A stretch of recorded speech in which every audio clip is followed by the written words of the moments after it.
चाहे हम किसी से कितना भी नाराज क्यों ना हो या चाहे हम किसी पे कितना गुस्सा ही क्यों ना हो, पर उसकी वजह से कोई भी या किसी भी तरीके से गलत कदम उठाना सही नहीं होता है। क्योंकि अगर हम गलत कदम उठाएंगे, कोई गुनाह करेंगे, तो वो सब करके हम शांति से बैठ नहीं पाएंगे। आज की जो मैं कहानी सुनाने जा रही हूँ वो कुछ ऐसा ही है। नमस्कार दोस्तों, मेरा नाम वैशाली पांडे है। मैं आप लोग को आज की जो सच्ची घटना सुनाने जा रही हूँ वो बिहार की राजधानी पटना की है। पटना में ही एक बिहटा थाना क्षेत्र आता है। उसी क्षेत्र के अंतर्गत एक कुंजवा नाम का गांव है और उसी गांव में एक लड़की रहती है जिसका नाम प्रतिमा रानी रहता है, जो कि अपने ही गांव के लड़के जिसका नाम अविनाश उर्फ रोशन रहता है, उसी से उसका प्रेम प्रसंग चल रहा था। दोनों आपस में प्रेम कर रहे थे।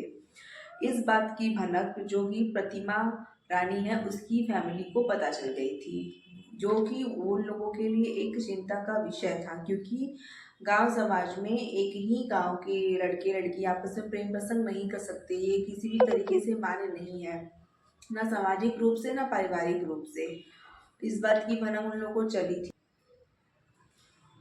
दिनांक 31 अगस्त 2024 को एक रात को प्रतिमा रानी और अविनाश एक रात को वो लोग अपने ही गांव के एक खंडहर नुमा मकान में मिलने के लिए जाते हैं। इस बात की भनक प्रतिमा रानी के भाई विशाल को पड़ जाती है, जिससे कि वो भी अपनी बहन के पीछे पीछे वहीं पे जाके पहुंच जाता है। जब विशाल ने अपनी बहन और अविनाश को एक साथ देखा तो वो गुस्से में एकदम आग बबूला हो गया और उसने गुस्से में आकर के वहीं पे एक कांच का बोतल रखा था, उसको उठा करके अपनी बहन और अविनाश दोनों को मार दी और मार मार के जान से मतलब हत्या कर दी उन दोनों की।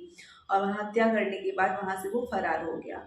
उधर जो अविनाश है उसके घर वाले अविनाश के लिए परेशान हो रहे थे, क्योंकि वो रात को वापस नहीं आया। तो वो लोग परेशान होकर के अपने क्षेत्र के ही थाने में वो लोग जाते हैं और पुलिस के यहाँ उसके गुमशुदगी का रिपोर्ट दर्ज करते हैं। कहते हैं कि वो रात से ही घर वापस नहीं आया है और उसका फ़ोन भी बंद बता रहा है।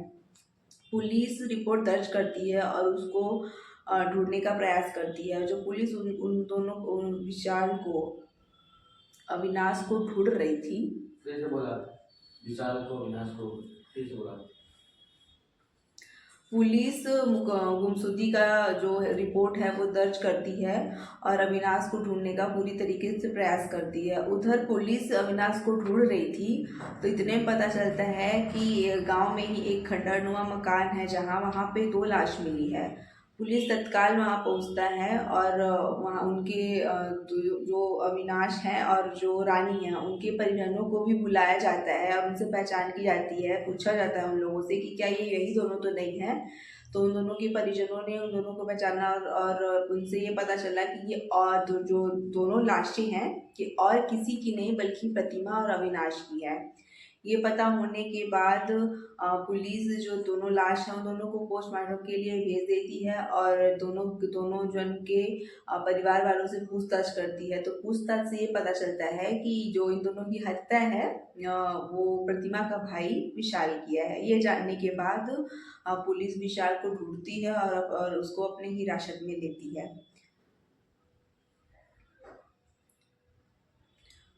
उसके बाद पुलिस जब विशाल को हिरासत में ले लेती है तो ये भी पता लगाने की कोशिश करती है कि क्या इसके पीछे और भी कोई लोग हैं, और कहती है इसके पीछे जो भी है उसको कड़ी से कड़ी सजा दी जाएगी।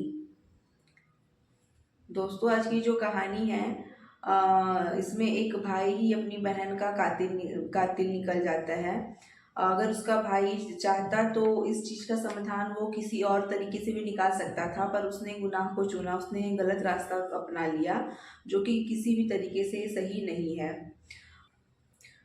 आप लोगों को आज की कहानी कैसी लगी आप लोग मुझे कमेंट बॉक्स में ज़रूर बताइएगा, और अब मैं आप लोगों से मिलूँगी अगले वीडियो में एक नई कहानी के साथ। तब तक के लिए धन्यवाद। आप लोग अपना ख्याल रखिए, अपने परिवार का ख्याल रखिए, सुरक्षित रहिए। जय हिंद।